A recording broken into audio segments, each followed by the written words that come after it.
Além do cosmos, o espaço.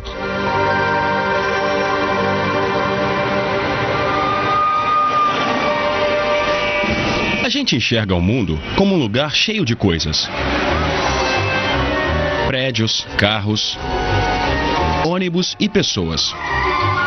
Em nenhum lugar isso parece tão evidente como numa cidade populosa como Nova York. Mas em volta de todos os objetos que compõem o nosso mundo cotidiano, existe um componente tão importante, só que bem mais misterioso: o espaço, onde todos esses objetos existem. Para entender o que estou falando, vamos parar por um instante e imaginar.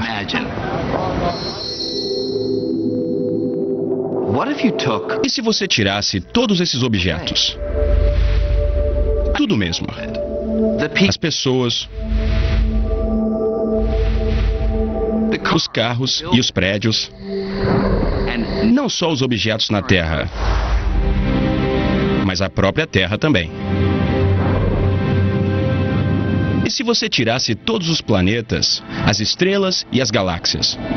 Não só os objetos grandes, mas coisas muito pequenas, até os menores átomos de gás e poeira. E se você removesse tudo, o que sobraria? A maioria de nós diria que não sobraria nada, e isso está certo. Mas o estranho é que também está errado. O que sobra é o espaço vazio. Acontece que o espaço não é um nada. É alguma coisa. Uma coisa com características ocultas tão reais como as dos objetos do nosso dia a dia. Na verdade, o espaço é tão real que pode se curvar. Pode se torcer. E pode se ondular. É tão real que o espaço vazio em si ajuda a moldar tudo no mundo à nossa volta e forma o próprio tecido do cosmos.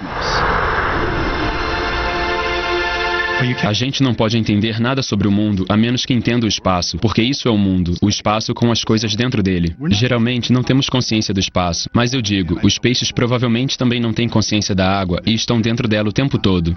O espaço não é exatamente o nada, na verdade tem muita coisa acontecendo ali dentro. Quando a maioria de nós pensa no espaço sideral, um lugar que está muito, muito longe. Mas o espaço está em toda parte. Podemos dizer que é o que existe de mais abundante no universo. Mesmo os menores objetos, como os átomos, o ingrediente básico em você, em mim e em tudo que vemos no mundo, até eles são quase inteiramente feitos de espaço vazio. Se a gente removesse todo o espaço dentro de todos os átomos que constituem as pedras, os vidros e o aço do Empire State Building, sobraria apenas um pedacinho do tamanho de um grão de arroz, mas que pesaria centenas de milhares de quilos. Todo o resto é espaço vazio. Mas o que é o espaço exatamente? O pai da ciência moderna imaginou o espaço como um palco vazio. Para Newton, o espaço era a moldura para tudo o que acontece no cosmos. A arena onde o teatro do universo é encenado. O palco de Newton era passivo, absoluto, eterno e imutável. A ação não afetava o palco e o palco não afetava a ação.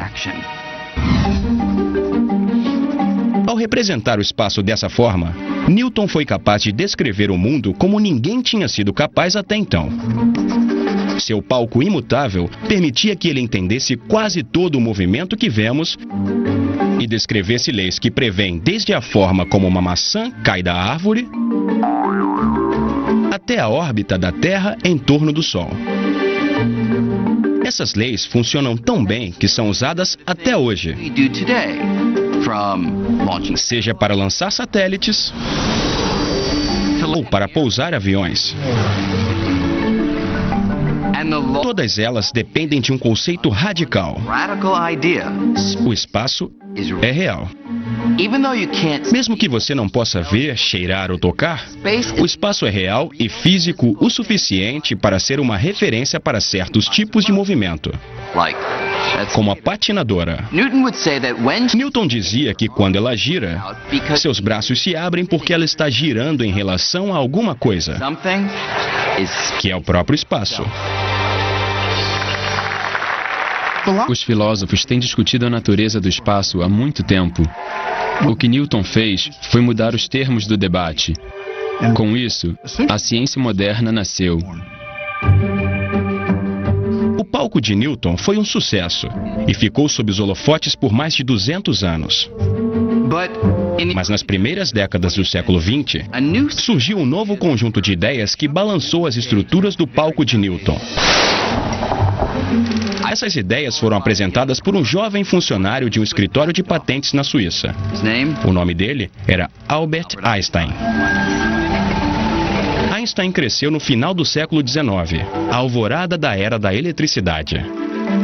A energia elétrica estava iluminando as cidades, dando origem a vários tipos de tecnologia que Newton nunca poderia ter imaginado. Todos os novos desenvolvimentos estavam relacionados com a luz, que fascinava Einstein desde criança. Não as lâmpadas e os postes de luz, mas a própria natureza da luz. A fascinação por uma característica particularmente estranha da luz, sua velocidade, foi o que levou Einstein a derrubar o conceito de Newton sobre o espaço. Para entender como, vamos dar uma voltinha.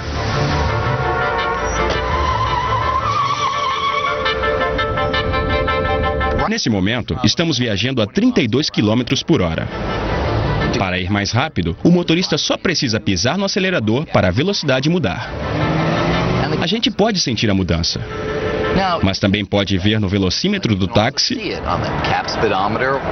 ou num desses radares de velocidade.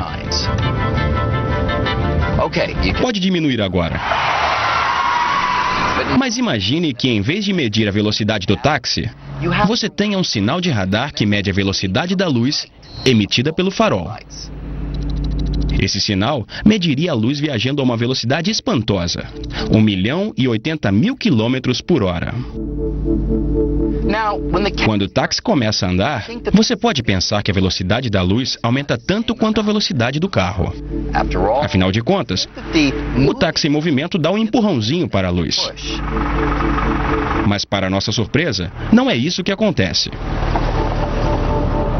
Nosso sinal de radar, ou qualquer outra medição da velocidade da luz, sempre vai detectar a luz viajando a 1.080.000 km por hora, independente do carro estar em movimento ou não. Mas como pode ser? Como todas as medições da velocidade da luz podem ter sempre o mesmo resultado? Quando você corre até uma parede, ela está indo em direção a você mais rápido do que quando você está parado em relação a ela. Mas o mesmo não acontece com a luz. A velocidade da luz é a mesma para todo mundo. Isso é extraordinário. Einstein resolveu esse quebra-cabeça da seguinte forma. Sabendo que a velocidade é só uma medida do espaço que um objeto percorre ao longo do tempo, ele propôs uma ideia incrível. O espaço e o tempo poderiam trabalhar juntos, se ajustando constantemente na medida certa para que a velocidade da luz seja sempre 1.080.000 km por hora.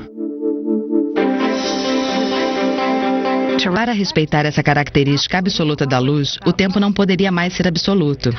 O espaço teria que deixar de ser absoluto. E ambos precisariam ser relativos de um jeito que um influenciasse o outro. A ideia de que o espaço e o tempo são relativos só é estranha porque não nos movemos rápido o suficiente no dia a dia para perceber isso. Mas se o táxi pudesse correr a uma velocidade próxima da luz, os efeitos não estariam mais ocultos. Por exemplo, se você estivesse numa esquina e eu passasse por você perto da velocidade da luz, você veria o espaço se ajustando. E ia parecer que o meu táxi só tem alguns centímetros. E que o ponteiro do meu relógio gira muito devagar. Da minha perspectiva, dentro do táxi, meu relógio estaria funcionando normalmente e o espaço ia parecer o de sempre. Mas quando eu olhasse para fora do táxi, veria o espaço se ajustando. Tudo para manter a velocidade da luz constante. Para Einstein, tempo e espaço não são rígidos e absolutos. Eles se fundem com o movimento para formar uma única entidade que veio a ser chamada de espaço-tempo. Nas mãos de Albert Einstein, essa nova ideia do espaço desvendou um mistério profundo envolvendo a força mais familiar do cosmos: a gravidade. Newton sabia que a gravidade é uma força que atrai os objetos entre si. E as leis que ele descreveu prevêem essa força com uma precisão fantástica. Mas como a gravidade realmente funciona? Como a Terra atrai a Lua por centenas de milhares de quilômetros de espaço vazio? As duas se... Após se dedicar ao problema por mais de 10 anos, Einstein chegou a uma conclusão surpreendente. O segredo da gravidade estava na natureza do espaço-tempo, que era muito mais flexível do que ele tinha previsto e que podia se esticar como um tecido. Isso era uma ruptura radical com Newton. Pense nessa mesa como espaço-tempo e nas bolas como objetos no espaço. Se o espaço-tempo fosse plano como a superfície da mesa, os objetos se moveriam em linha reta. E se o espaço é como um tecido que pode se esticar e dobrar? Isso pode parecer um pouco estranho, mas veja o que acontece se eu coloco um objeto pesado no tecido flexível do espaço-tempo.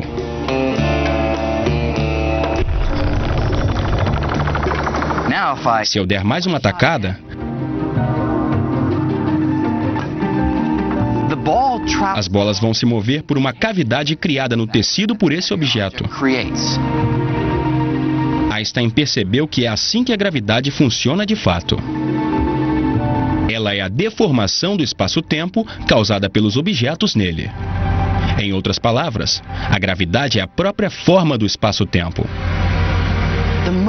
A Lua não mantém a órbita porque é atraída pela Terra por uma força misteriosa, e sim porque se move ao longo de uma curva no tecido do espaço-tempo criada pela Terra.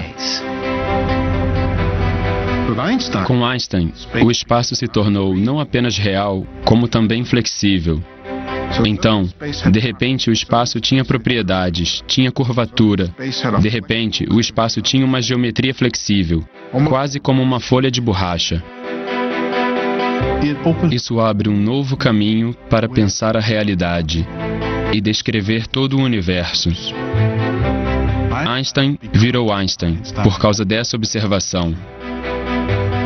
Enquanto Newton considerava que o espaço era passivo, Einstein considerava que ele era dinâmico. Para ele, o espaço está entrelaçado com o tempo e determina como os objetos se movem. Depois de Einstein, o espaço não pode mais ser pensado como um palco estático, e sim como um ator que interpreta o papel principal no teatro cósmico.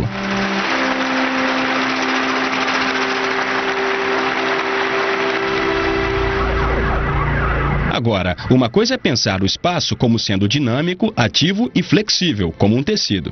Mas ele é realmente assim? Isso é apenas uma metáfora ou descreve de fato o que é o espaço? A teoria de Einstein prevê que uma nova forma de descobrir seria fazer uma viagenzinha até a borda de um buraco negro. Os buracos negros, estrelas que sofreram colapso, são objetos maciços que foram reduzidos a uma fração de seu tamanho original. De acordo com os cálculos de Einstein, a gravidade em volta deles é tão forte que um buraco negro girando pode arrastar com ele todo o espaço, que é torcido como se fosse um pedaço de pano. O buraco negro mais próximo está a trilhões de quilômetros de distância, o que faz com que seja um grande desafio testar essa previsão. Mas no final dos anos 50, um físico chamado Leonard Schiff começou a procurar uma maneira de testar as ideias de Einstein mais perto de casa. Schiff se inspirou em um objeto que consideramos um brinquedo de criança: o giroscópio.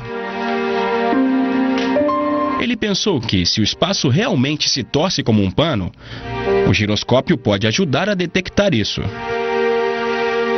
Era uma ideia estranha e foi desenvolvida em um lugar estranho: a piscina dos professores em Stanford.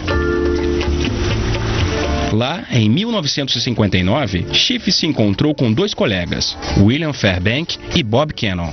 Ele estava empolgado com o anúncio de um giroscópio de alta tecnologia que tinha visto.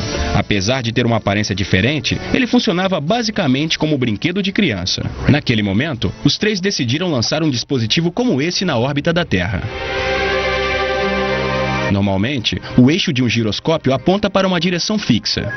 Mas se a Terra está realmente arrastando o espaço, o eixo do giroscópio seria arrastado junto com ele, deslocando sua orientação de um jeito que poderia ser medido. Era um plano brilhantemente simples. Só tinha um problema. As teorias de Einstein prevêem que a rotação da Terra torce o espaço só um pouquinho. Tão pouco que seria como medir a altura de uma moeda a 100 quilômetros de distância.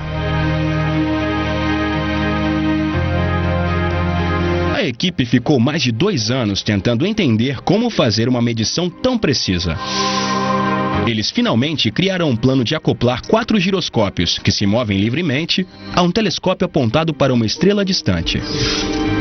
Se o espaço se torce, ao longo do tempo, os giroscópios não apontariam mais para a estrela, já que ficariam presos na torção do espaço.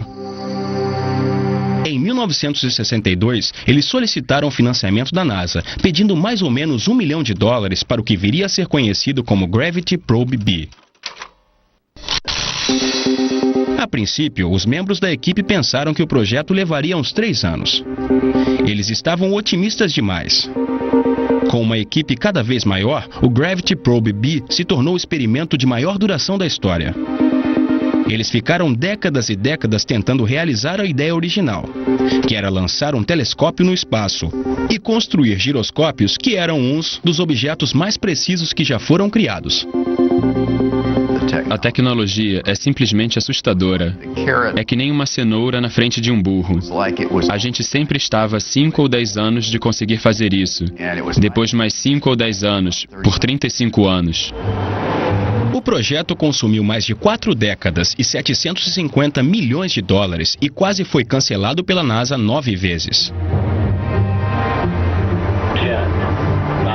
Finalmente, em 2004, a equipe se reuniu para presenciar o lançamento.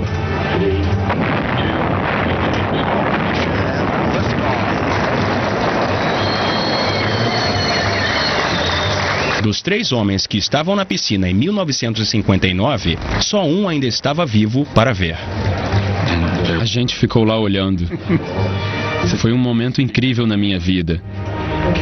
Uma experiência emocionante.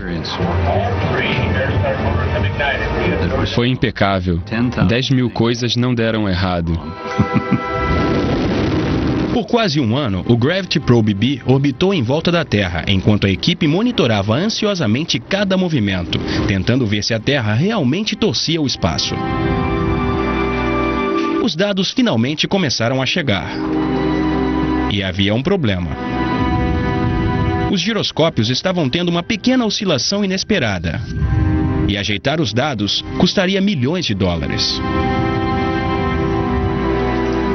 O dinheiro estava acabando e parecia que o trabalho de quase meio século estava prestes a descer pelo ralo.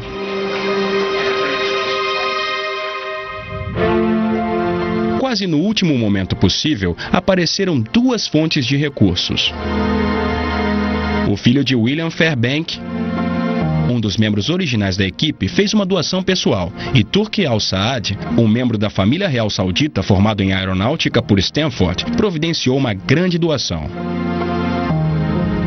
Ao longo dos próximos 2 anos, o problema com os dados foi resolvido, revelando que os eixos dos giroscópios tinham se deslocado quase exatamente como estava previsto nas equações de Einstein. Acho que foi a primeira vez que deu para ver o efeito de Einstein, a deriva, a olho nu. Esse experimento forneceu a prova mais direta de que o espaço é uma coisa real. Uma entidade física como um tecido. Afinal de contas, se o espaço fosse nada, não haveria nada para torcer.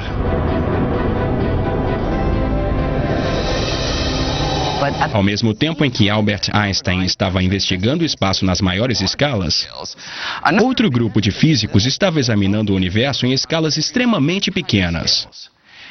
E eles encontraram um território completamente inexplorado, no qual a ideia de Einstein sobre o espaço não foi encontrada em lugar nenhum.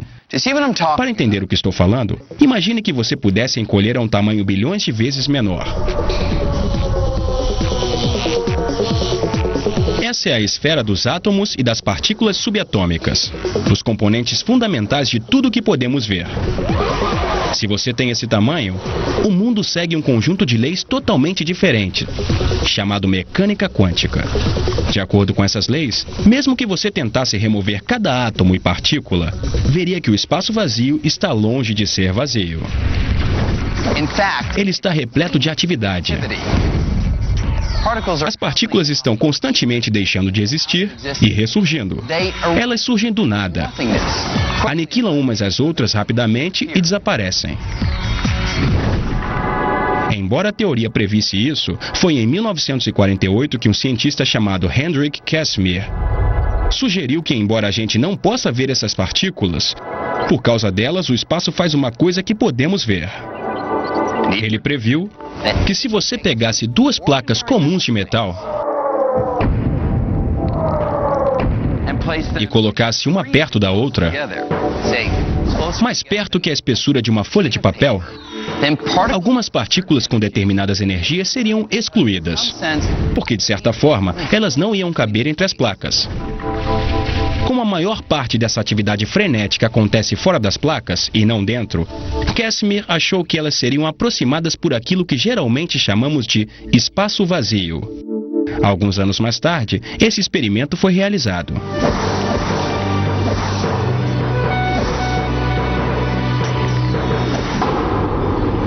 Isso provou que Casimir estava certo. No espaço vazio, as placas se aproximavam. Então, na escala atômica, o espaço vazio não é vazio. É tão inundado de atividade que pode forçar objetos a se mover. Hoje em dia, a busca por entender o espaço na menor escala continua com um dos experimentos científicos mais caros da história. Esse é o CERN, a Organização Europeia para a Pesquisa Nuclear, em Genebra. Aqui, enterrado a mais de 50 metros do solo, está o Grande Colisor de Hadron, o acelerador mais poderoso do mundo. Seu custo foi cerca de 10 bilhões de dólares e ele acelera partículas subatômicas até mais de 99,99% da velocidade da luz e faz com que elas colidam umas contra as outras. Na chuva de detrito produzido por essas colisões, os cientistas descobriram uma fauna de partículas estranhas e exóticas. Agora mesmo, eles estão perseguindo uma das mais complexas. Uma partícula que seria fundamental para formar tudo, desde os átomos no nosso corpo até as estrelas mais distantes. Se essa partícula for encontrada, ela vai redefinir nossa concepção do espaço e cumprir uma missão que começou mais de 40 anos atrás. Tudo começou em 1964, quando um jovem físico inglês chamado Peter Higgs fez uma sugestão tão radical sobre o espaço que quase arruinou sua vida. Me disseram que eu estava falando bobagem, que eu não poderia estar certo. É claro que ninguém entendeu o que eu estava falando. Higgs e alguns outros cientistas estavam tentando montar um quebra-cabeça. Todas as partículas fundamentais do universo contêm diferentes quantidades de massa, que normalmente consideramos peso. Sem a massa, essas partículas nunca se combinariam para formar os átomos que compõem todas as coisas que vemos no mundo.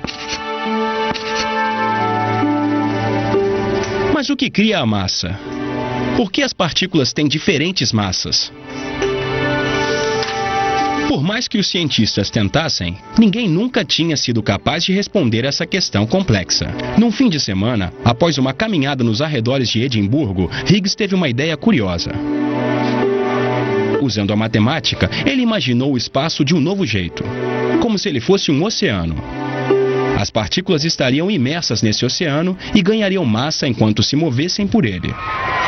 Para entender como isso funciona, pense na massa de uma partícula como a fama de um ator. E no oceano de Higgs, como os paparazzi. Algumas partículas são como os atores desconhecidos e passam facilmente. Os paparazzi não estão interessados nelas.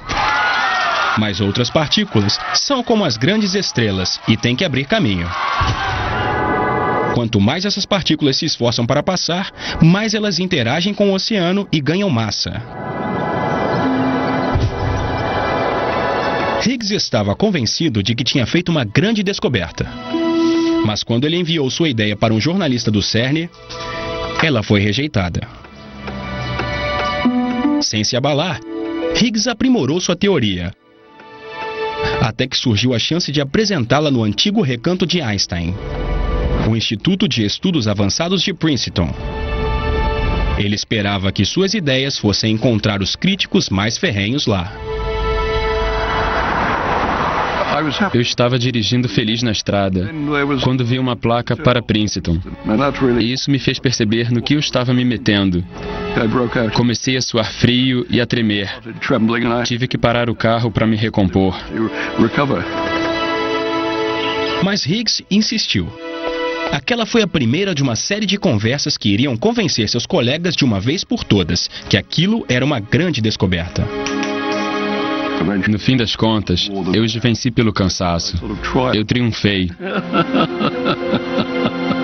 Então aproveitei as festas que vieram em seguida. Hoje, a ideia pioneira de Higgs, chamada de campo de Higgs, é crucial para o nosso entendimento do espaço.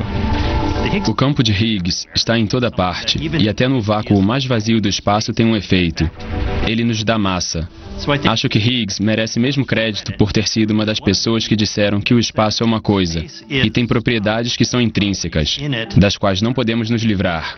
Não dá para desligar elas. O único problema é que não temos nenhuma prova física de que o campo de Higgs existe. Pelo menos não ainda. Mas aqui no CERN, os cientistas estão tentando colidir as partículas umas com as outras com tanta energia que elas vão soltar um pedaço de campo de Higgs, produzindo uma partícula própria. É como se eles estivessem tentando tirar uma lasca do espaço. A gente acha que se bater forte o suficiente no espaço, com colisões do acelerador de partículas, podemos fazer uma partícula de Higgs surgir do espaço vazio. Todo o nosso entendimento atual sobre a matéria vai desmoronar se o campo de Higgs não existir. Acho que ninguém tem dúvidas de que vamos ver isso. Se não, com certeza, vai ser um resultado muito bizarro.